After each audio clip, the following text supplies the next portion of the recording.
Major funding for American Experience is provided by the Alfred P. Sloan Foundation. National corporate funding is provided by Liberty Mutual and the Scotts Company. American Experience is also made possible by the Corporation for Public Broadcasting and by public television viewers.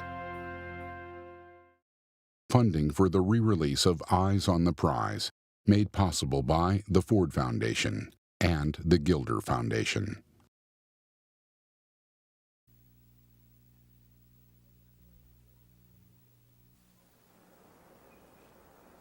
In 1954, the Supreme Court said black children would go to school with white.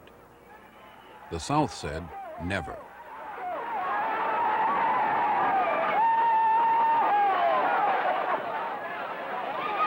In the name of God, whom we all revere, in the name of liberty we hold so dear, in the name of decency which we all cherish, what is happening in America?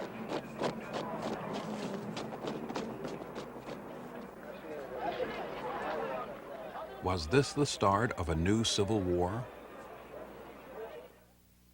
I know the one thing we did right was the day we started to fight.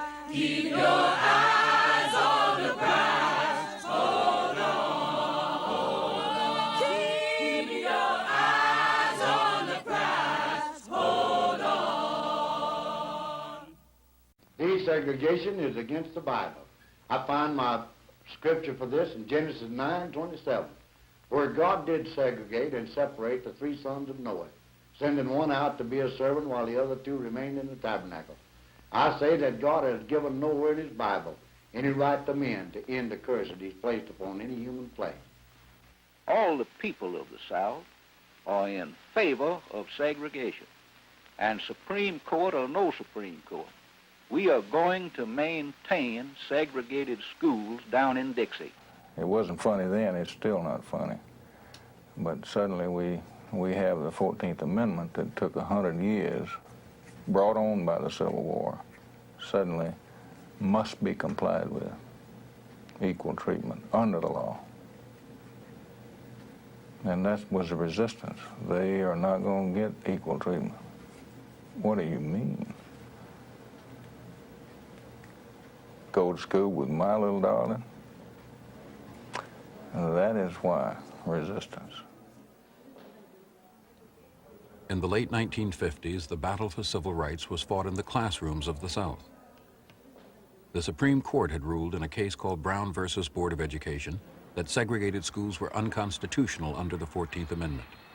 Many Southerners saw the decision as an attack on their heritage and traditions. The battle lines were drawn.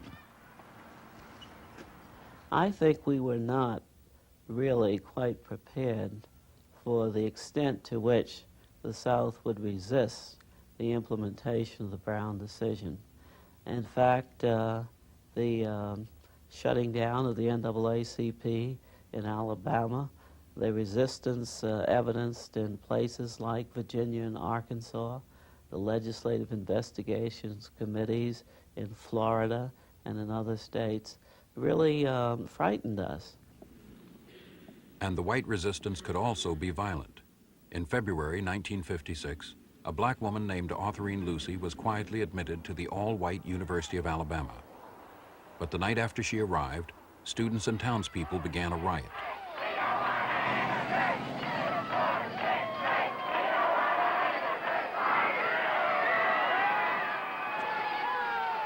The university suspended Lucy temporarily, it said, for her own protection. And Autherine Lucy sued, claiming that mob rule was being allowed to overturn the law. What brought about these actions, I feel, is that lawless elements outside the campus set themselves over and above the law. Their actions brought great discredit to our nation.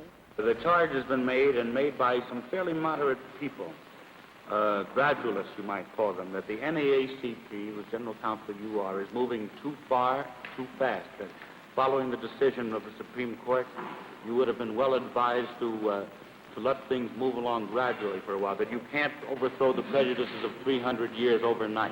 You can't, or maybe you can't, override prejudice overnight. But the Emancipation Proclamation was issued in 1863, 90-odd years ago. I believe in gradualism. I also believe that 90-odd years is pretty gradual. Arthurine Lucy won her case, but the Board of Trustees expelled her anyway for saying the university had used the riots to keep her out.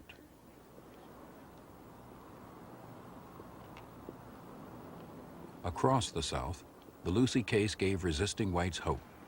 If they were willing to use violence to fight the law, it seemed they could keep black children in black schools.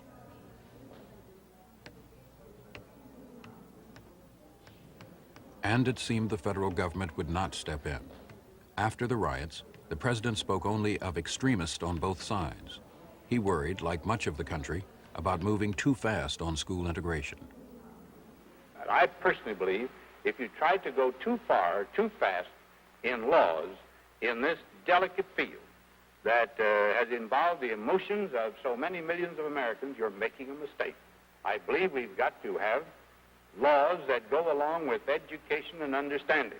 And I believe if you go beyond that at any one time, you cause trouble rather than benefit. It was over a year before the black community would find its chance to fight back. Here in Little Rock, Arkansas, 1957. Little Rock was a moderate southern city in a moderate southern state. By 1956, both the state universities and the city buses were integrated. Its school board made plans to desegregate slowly. The first year, 1957, 9 black teenagers would attend one school, Central High. Little Rock's black leaders were hopeful.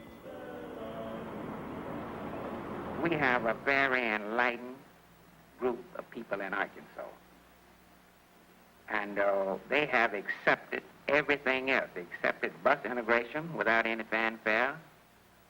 And they will take the school integration as just another going to school.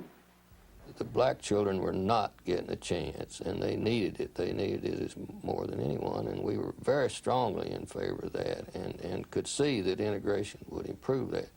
But we did, at that stage, have fears, and they were, I guess, just natural inborn emotional fears. And so we needed some help from the officials, the state officials, the county, the city officials, and primarily from Governor Faubus as to what he told the people, whether it was the law or not. One of the reasons is Governor Orville Faubus of Arkansas was a moderate by Southern standards, a man the black community had supported. But in his last election, he'd faced tough opponents, and he knew he'd need the segregationist vote if he wanted to be reelected. The night before school opened, Faubus made a decision. I have therefore, in accordance with the solemn responsibilities and the oath of my office, taken the following action. Units of the National Guard have been and are now being mobilized with the mission to maintain or restore the peace and good order of this community. Advanced units are already on duty on the grounds of Central High School. The Arkansas National Guard ringed the school with orders to admit only the white students. It shocked the country. State troops were now being used to prevent enforcement of federal law. At the center of the crisis were these 9 teenagers, selected by the school board because of their excellent grades. The first day, 8 of the 9 went to school together, accompanied by their parents and ministers. They expected some harassment, but no real trouble.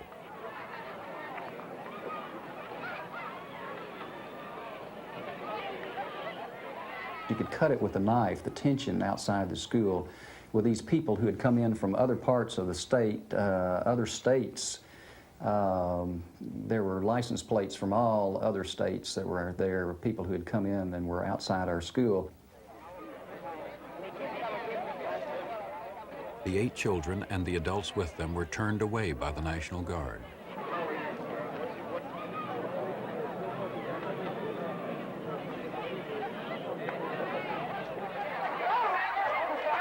The 9th student, Elizabeth Eckford, had missed the call to gather with the others before school. Elizabeth Eckford walked alone and met a mob.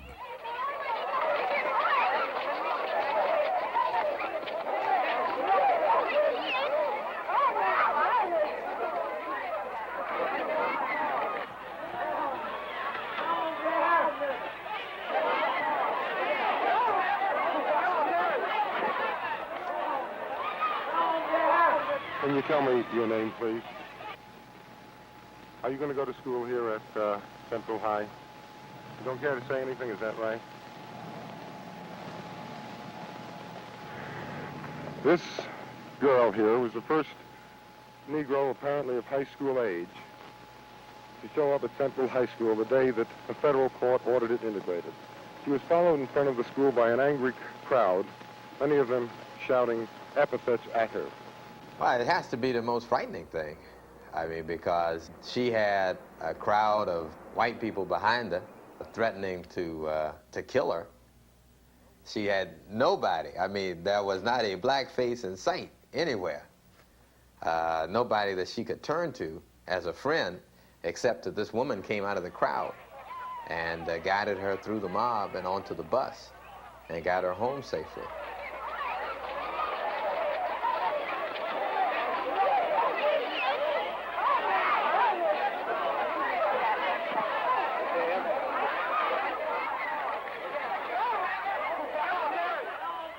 The black parents and the NAACP went back to court. The leader of the state organization, Daisy Bates, became the students' strongest supporter. The national NAACP saw this case as a showdown for desegregation, and they assisted the local lawyers.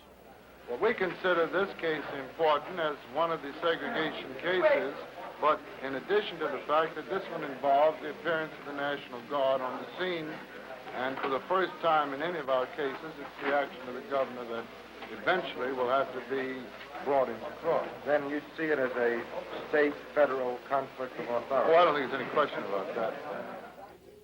The question was whether the federal government would assert its authority. The pressure on the president increased. Defiance of federal law seemed to be spreading. From Little Rock, here to North Little Rock, to Nashville, Tennessee, and to Charlotte, North Carolina.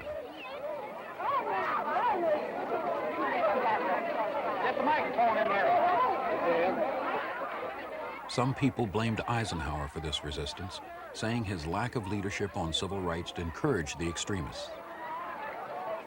President Eisenhower's position was that he was the president of all the people. He felt that his role was to talk to the moderates throughout the country, including the southern states. He felt that, and was told by many advisors, that Governor Faubus could be reasoned with, and that an amicable solution could be found to the Little Rock crisis. In mid-September, the president and the governor had a meeting at Eisenhower's vacation home in Newport, Rhode Island. The president thought that he had persuaded Governor Faubus to go back and allow the black children to enter the high school peaceably.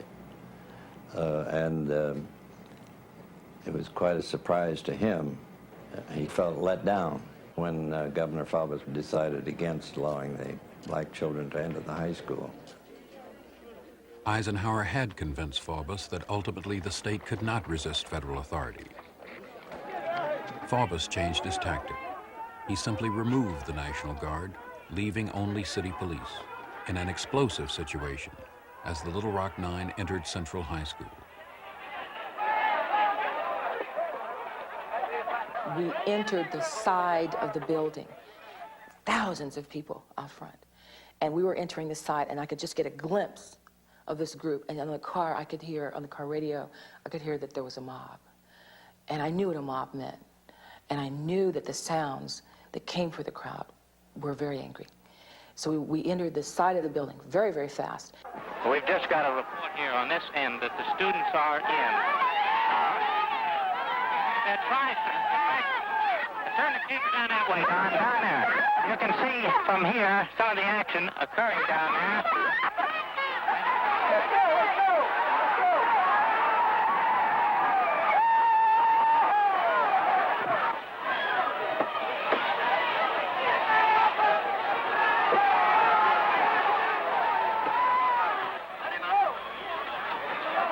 The three of us represented the black press. That was all, and we were on the mall in front of the school, and the word got to the crowd outside that the niggas are in the school. Then they said to us, you come out here as a decoy, and then other people slipping into the side of this building. So I said, hell no, like that, you see. The crowd turned on Hicks and on his companions, Moses Newsom and Alex Wilson. Somebody had a brick in his hand, and instead of throwing the brick, because he was too close, he hit Alex Wilson up beside his head with this brick. Of course, Wilson was more than 6 feet tall, an ex-Marine. He went down like a tree. The mob was getting past the wooden sawhorses because the policemen would no longer fight their own in order to protect us. And so someone made a suggestion that if they allowed the mob to hang one kid, they could then get the rest out. And a gentleman, whom I believe to be the assistant chief of police, said, how are you going to choose? You're going to let them draw straws. He said, I'll get them out. And we were taken to the basement of this place. And we were put into 2 cars, grayish blue colored Fords. And the man instructed them, he said, once you start driving, do not stop. The rioting was headline news. The nation and the world saw unmistakably the face of resistance.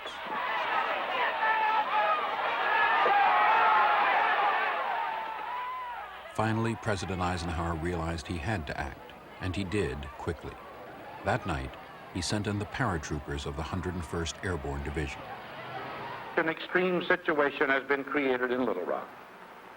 This challenge must be met, and with such measures as will preserve to the people as a whole their lawfully protected rights.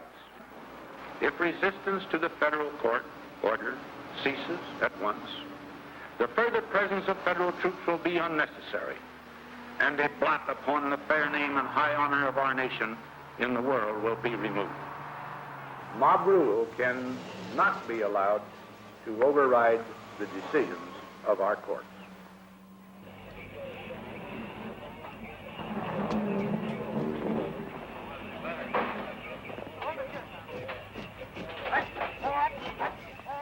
My fellow citizens, we are now an occupied territory. In the name of God, whom we all revere, in the name of liberty we hold so dear, in the name of decency which we all cherish, what is happening in America?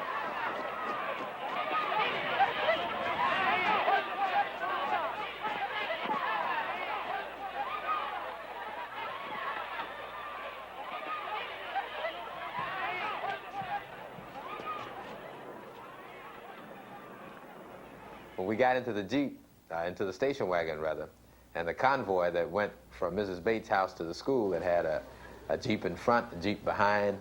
They both had machine gun mounts, and then the whole school was ringed with paratroopers and helicopters hovering around, and we marched up the steps with this circle of soldiers with bayonets drawn. I figured that we had really gone into school that day, and walking up the steps that day was probably one of the biggest feelings I've ever had. I figured I had finally cracked it. And there was a feeling of pride and hope that, yes, this is the United States. Yes, there is a reason I salute the flag. And it's going to be okay. You know, if these guys just go with us the first time, it's going to be okay. The troops did not, however, mean the end of harassment. It meant the declaration of war. Tell your mama, tell your pa, I'm gonna send you back to Arkansas. Oh, yes, ma'am. It was the beginning of a school year like no other at Little Rock Central High. When we got in the school, they then assigned us an individual soldier to walk us from class to class. He waited outside the classroom, and every time the bell rang and classes changed, he would walk us. We'd have our own personal guide walking us to the next class. The troops were wonderful. There was some fear that they were dating the girls in high school. And I don't care what they were doing. They were wonderful. But they couldn't be with us everywhere. They couldn't be with us, for example, in the ladies' bathroom. They couldn't be with in gym. You'd be walking out to the volleyball court, and someone would break a bottle and trip you on the bottle. I have scars on my right knee from that.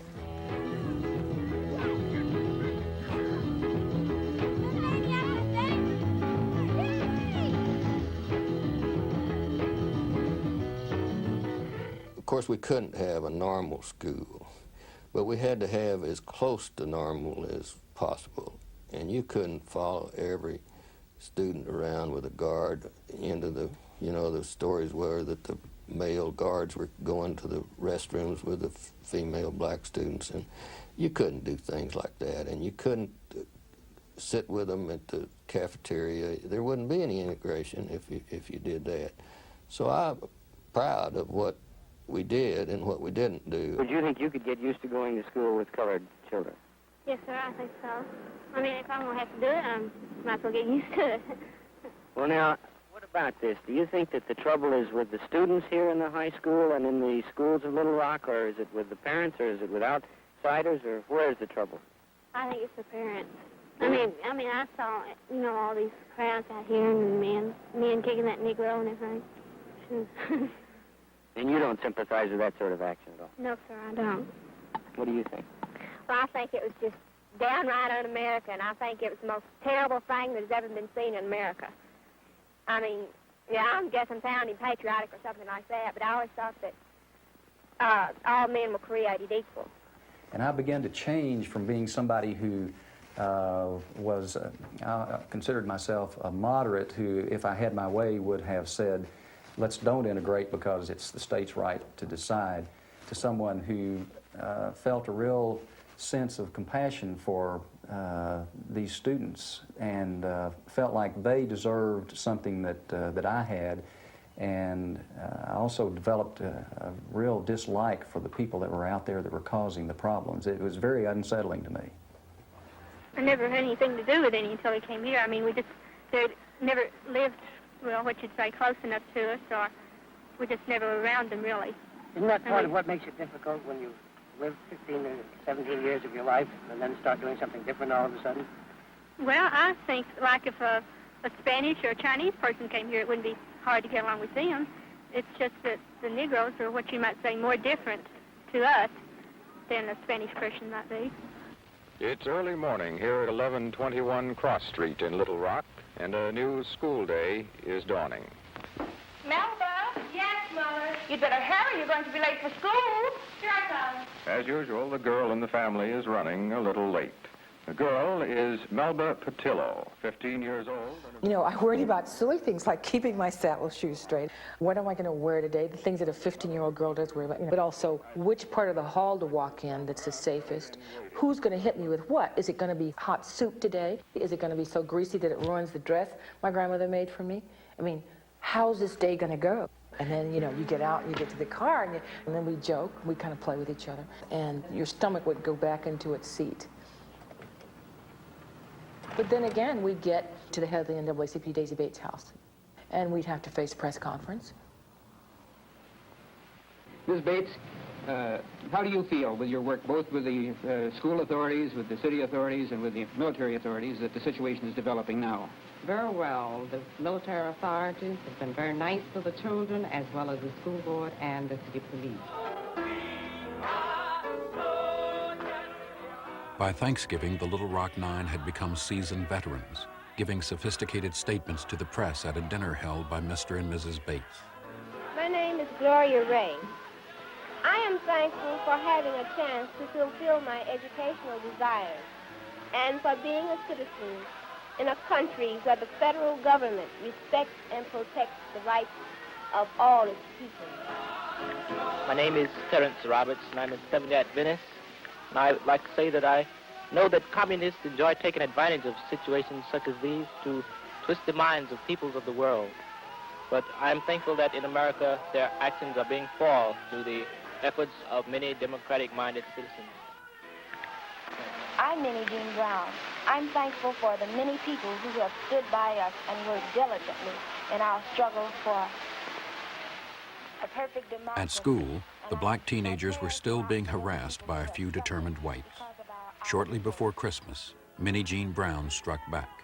For a couple of weeks, there had been a number of white kids following us. A series of hassles, continuous calling us niggers, nigger, nigger, nigger, one right after the other. And Minnie Jean Brown was in the lunch line with me. And I was in front of Minnie. Minnie was behind me, and there was this white kid, fella, who was much shorter than Minnie. Minnie was about 5'10", and this fella couldn't have been more than 5'5", 5'4". And he reminded me of a small dog yelping at somebody's leg. Minnie had just picked up her chili.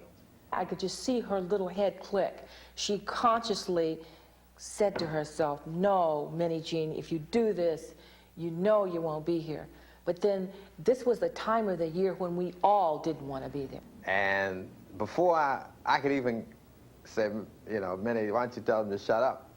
Minnie had taken this chili, dumped it on this dude's head. It was just absolute silence in the place. And then the help, all black, broke into applause. And the white kids, the other white kids there, didn't know what to do. I mean, it was the first time that anybody, I'm sure, had seen somebody black retaliate in that sense. When Minnie Jean was kicked out of school following the chili incident, maybe 15, 20 students brought cards and gave them out that said 1 down, 8 to go. When school was out in May, they still hadn't given up the fight. They came out with a 2-color card that said, "Ike, go home, Liberation Day, May 29th, 1958, which was graduation day. They were still fighting the battle even then. On May 29, 1958, Central High School prepared to graduate 601 white students and Ernest Green. We still didn't know whether some outsiders might roll in from some other states and firebomb the place. So we were a little nervous about it, as was Ernest, and he stood around, joked with the students. We were all joking together there, waiting to process in.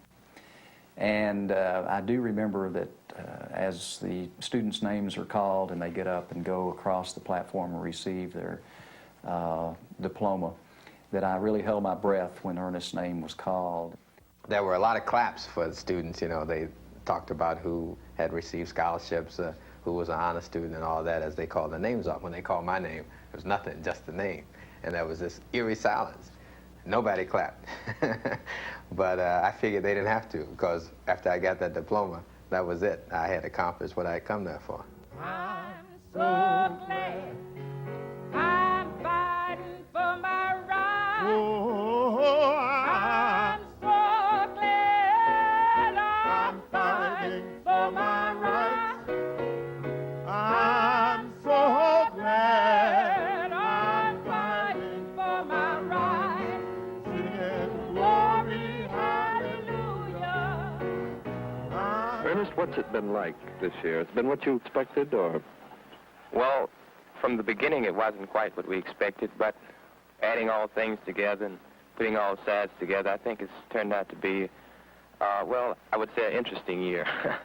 I guess that would be an understatement, but when you put all the sides together, we've had some nice times as well as some rough times, and I think, all in all, it's worked out rather nicely.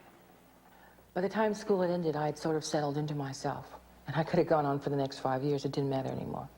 I was past feeling. I was into just that kind of numb pain where you say, hey, I can make it, do whatever you'd like, and it just doesn't matter anymore. But I came home, and by myself, I walked to the backyard, and I burned my books. I burned everything that I could burn, and I just stood there crying, looking into the fire, and wondering whether I would go back, but not wanting to go back. Melba Patillo didn't have to face that decision. The next year, Governor Faubus closed down all Little Rock's high schools to halt integration. Faubus was so popular that year, he easily won his third term as governor.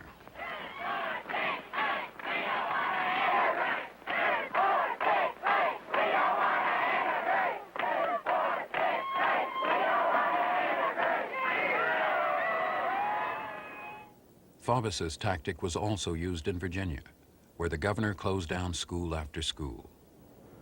There will be no enforced integration in Virginia. I have the highest respect for the President of the United States. If troops are sent into Virginia, they will patrol empty schoolhouses. Governor Allman closed schools in Charlottesville and Norfolk and other towns, and he called for unyielding rejection of integration.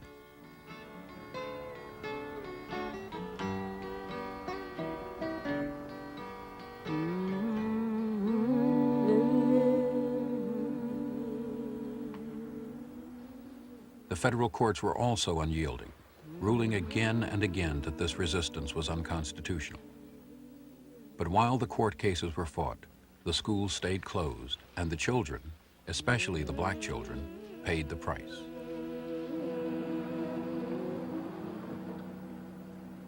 So the crisis in school desegregation continued.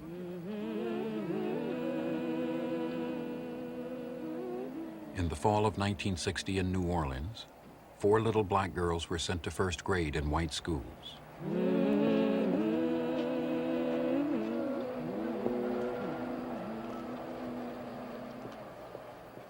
It caused a citywide riot.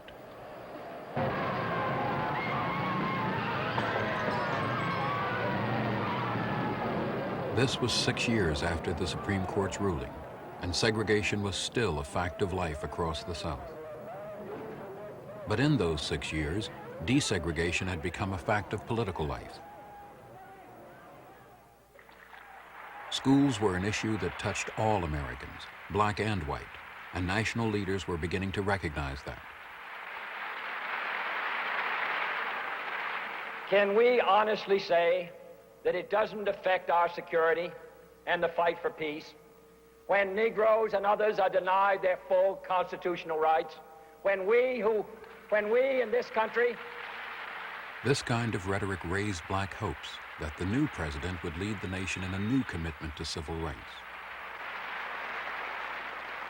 In 1961, a black man named James Meredith would test that commitment when he filed suit for admission to the University of Mississippi. His lawyers were Jack Greenberg and Constance Baker Motley of the NAACP. When the Meredith case was filed, it coincided with the Freedom Riders' arrival in Mississippi, which, of course, was not a good context in which to bring that suit. But those were historical developments which we could not control because it was a genuine revolution on the part of black people.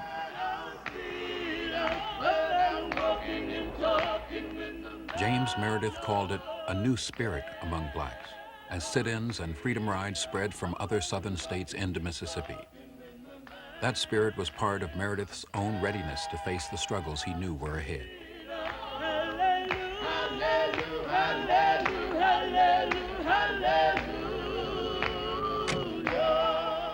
What made you decide on Ole Miss?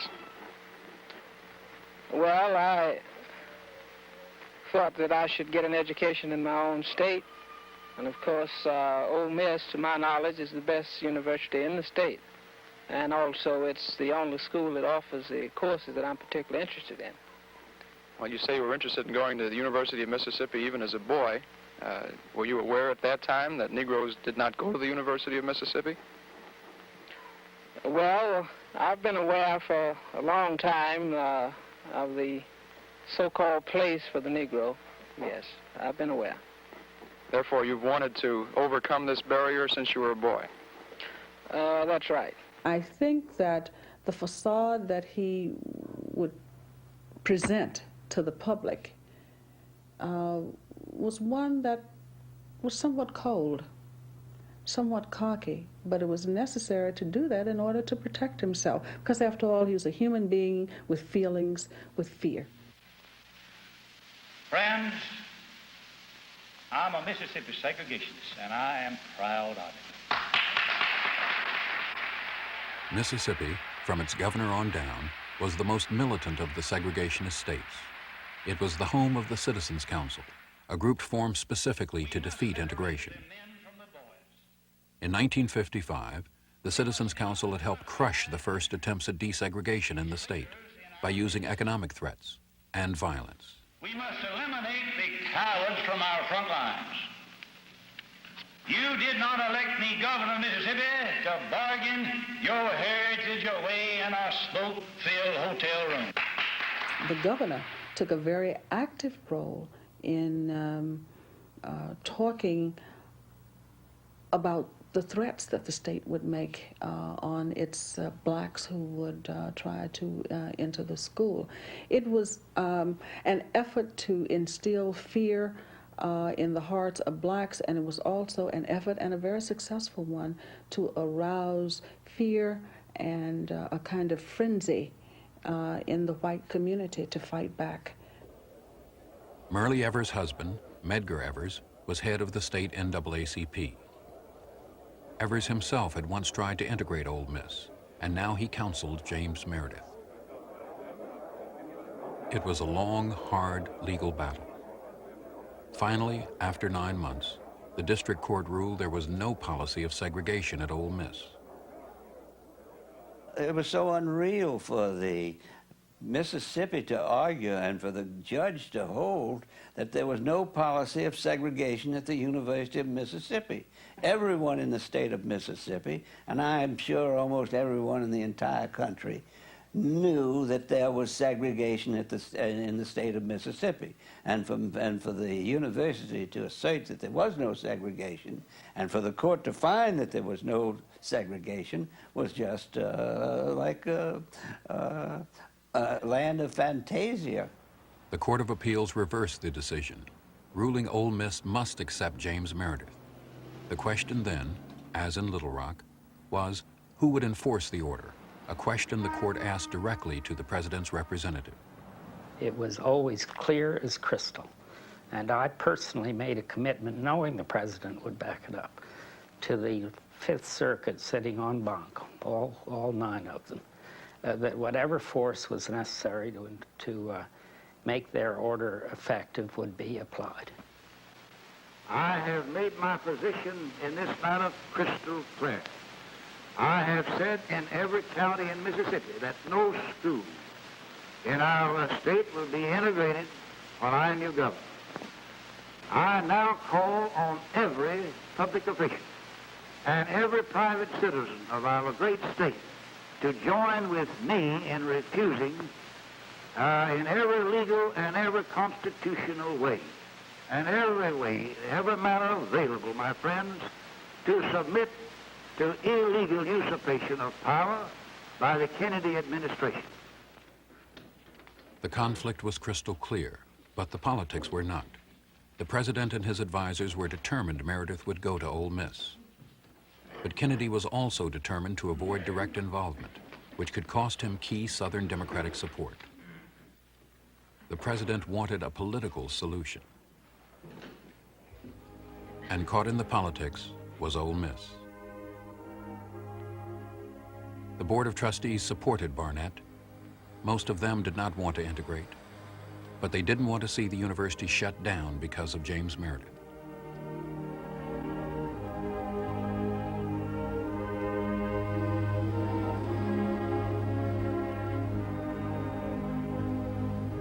Well, none of the students, I think I speak for all of them, want the school closed. And I think if it is closed, it'll be too much pressure on Mr. Barnett that he will have to open it within a day or two anyway. Do you think if the school had to be closed, it would affect the rebels, the football team? Yes, that's one bad thing about it. Now, all the students are really looking forward to all the football games, and then if a school is closed, we want the ball games played anyway. On September 20th, the conflict came to a head when Governor Ross Barnett flew up to the Oxford campus of Ole Miss.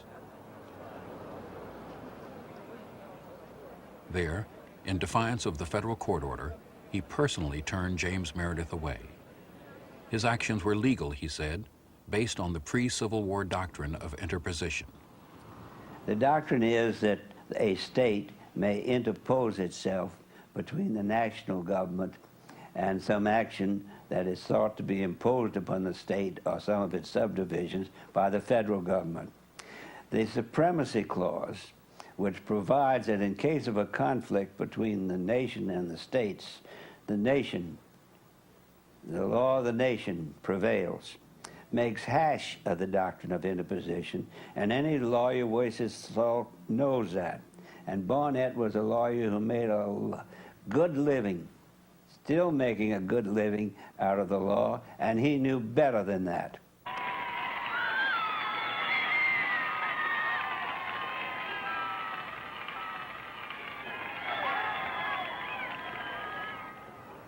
Five days later, on September 25th, armed with more court orders on his behalf, James Meredith tried again to register at the University of Mississippi, this time at its Jackson office, and this time accompanied by John Doerr of the Justice Department and U.S. Marshal James McShane.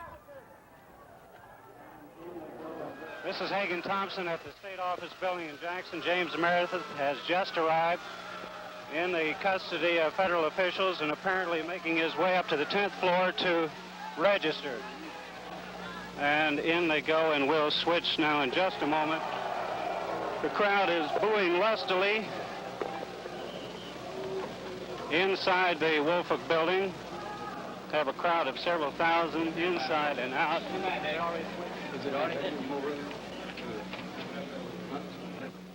Again, Governor Barnett was waiting. I took an oath when I was inaugurated governor of this state to uphold and to try to maintain and perpetuate the laws of Mississippi.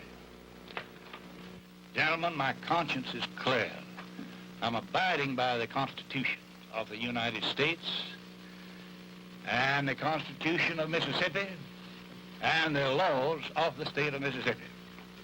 I got to admit, I was surprised when I got to the door of the Regent's office, and when the door opened, there was on the threshold was the governor of the state of Mississippi there blocking the door.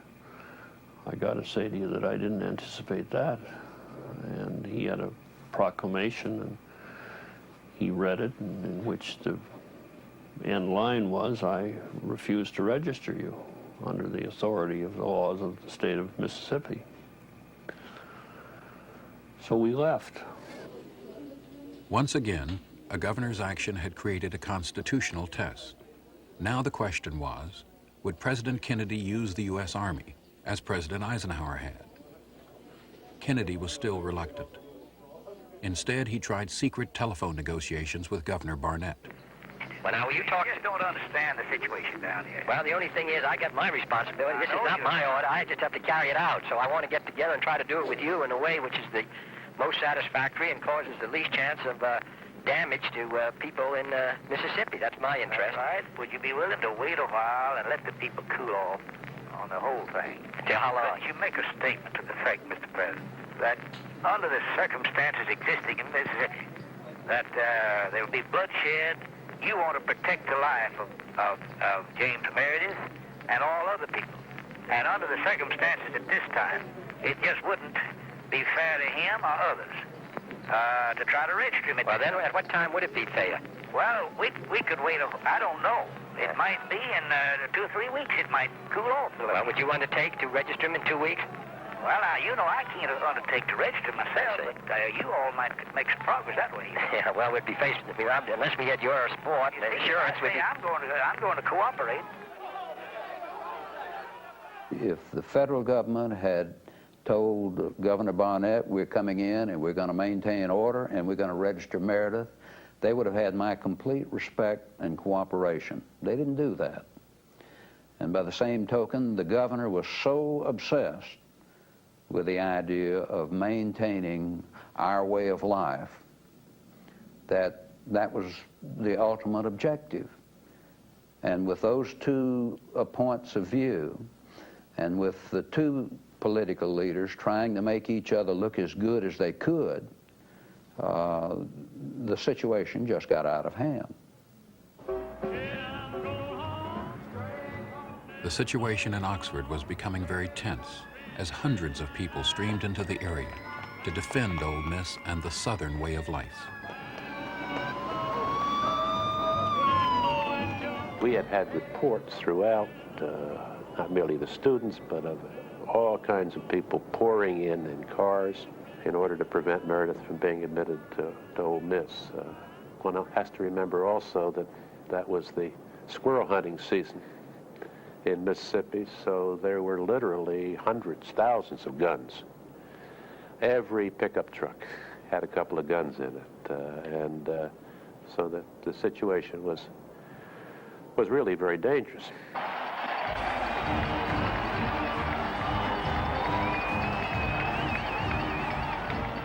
Saturday, September 29th. The Ole Miss campus was deserted as the students flocked to Jackson for the football game against Kentucky.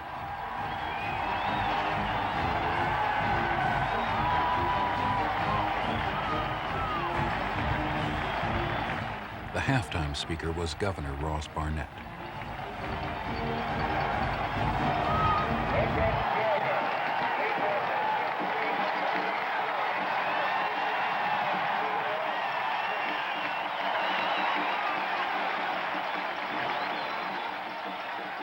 I love Mississippi.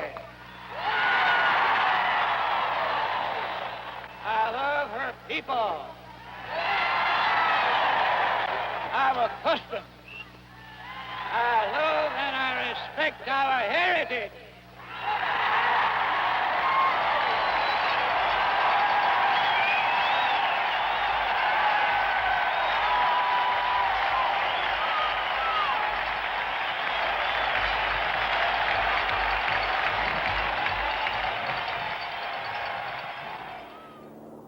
The next day, Sunday, September 30th.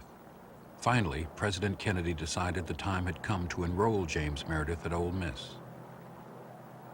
He sent several hundred U.S. Marshals to the campus to prepare, and he announced he'd make a special speech to the state that night.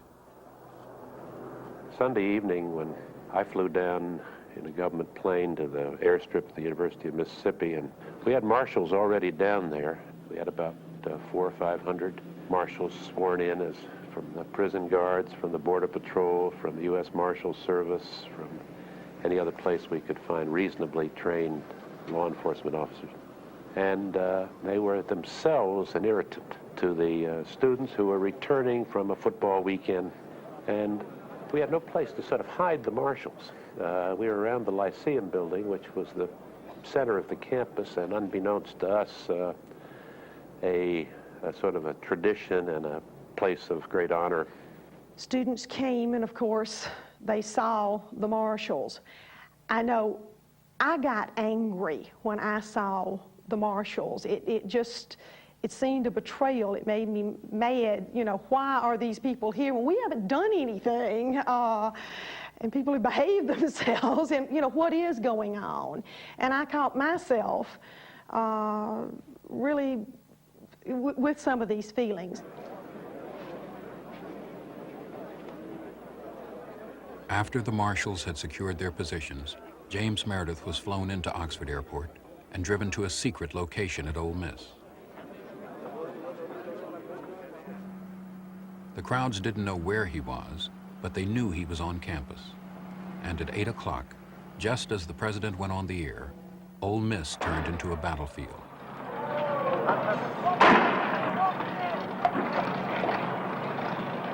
Very few people heard the president's words.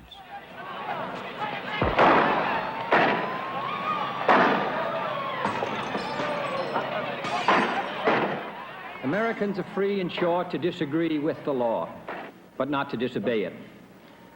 For in a government of laws and not of men, no man, however prominent or powerful, And no mob, however unruly or boisterous, is entitled to defy a court of law.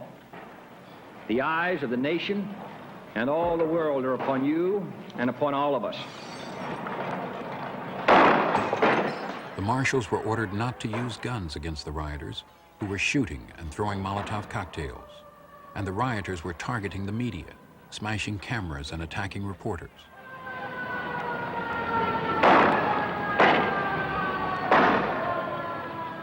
There was one freshman girl that had been this little flower of Southern gentility when I had met her. And she came up to me, and her face was absolutely contorted, and I almost didn't recognize her. And she was absolutely furious because she had picked up a brick and thrown it at a marshal, and it had only hit him in the head and scratched him, and she had not put his eye out. Well, you see, we got to get order up there, and that's what we thought we were going to have. President, please, why don't you give an order up there to remove Mayor? How can I remove him, Governor, when there's a riot in the street, and he may step out of that building and something happen to him? I can't remove him under those conditions. People are wiring me and calling me saying, well, you've given up. I said, I had to say, no, I'm not giving up any fight. Yeah, but we don't I never give up. I have courage and faith, and we'll win this fight, you understand?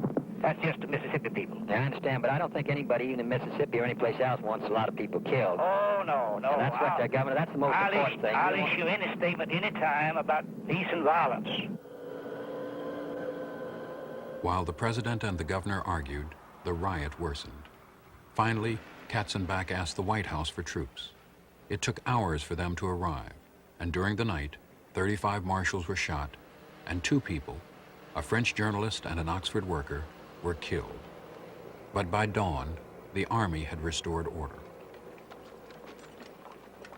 Of course the president's going to win in the end. He's got the whole armed forces of the United States. He can call in the Air Force. He can bring Navy ships up the Mississippi River. He can call out the Army as he did. He can drop parachuters in. I suppose he could shoot missiles at Oxford, Mississippi. So he's going to win at the end.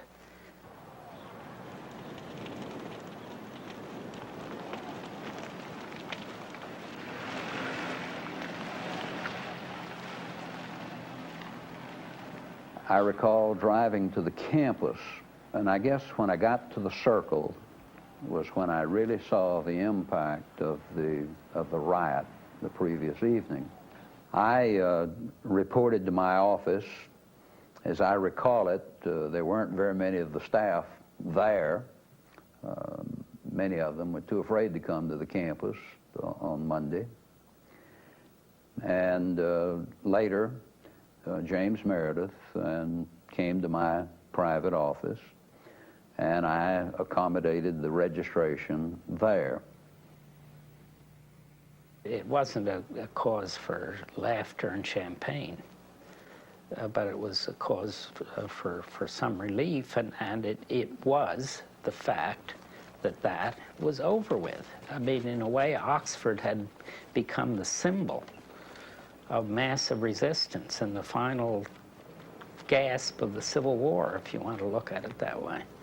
And it was over. It had ended.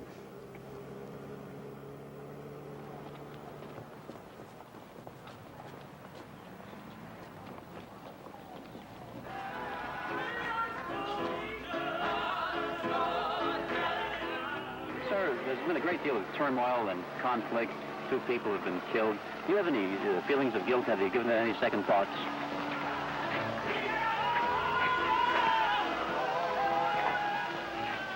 I'm very sorry that anyone had to get hurt or killed.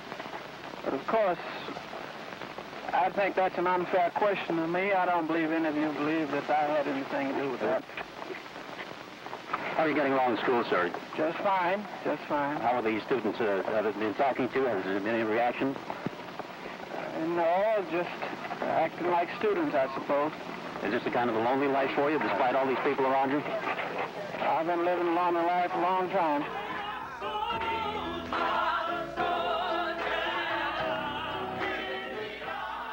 It was a lonely victory for James Meredith, but it was a victory for him and the country.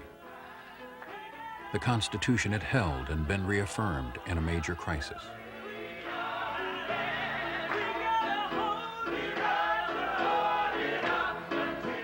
Thousands of black people felt the victory and saw James Meredith as an example to follow, a symbol, like the Little Rock Nine, of their own power to move the nation.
Major funding for American Experience is provided by the Alfred P. Sloan Foundation.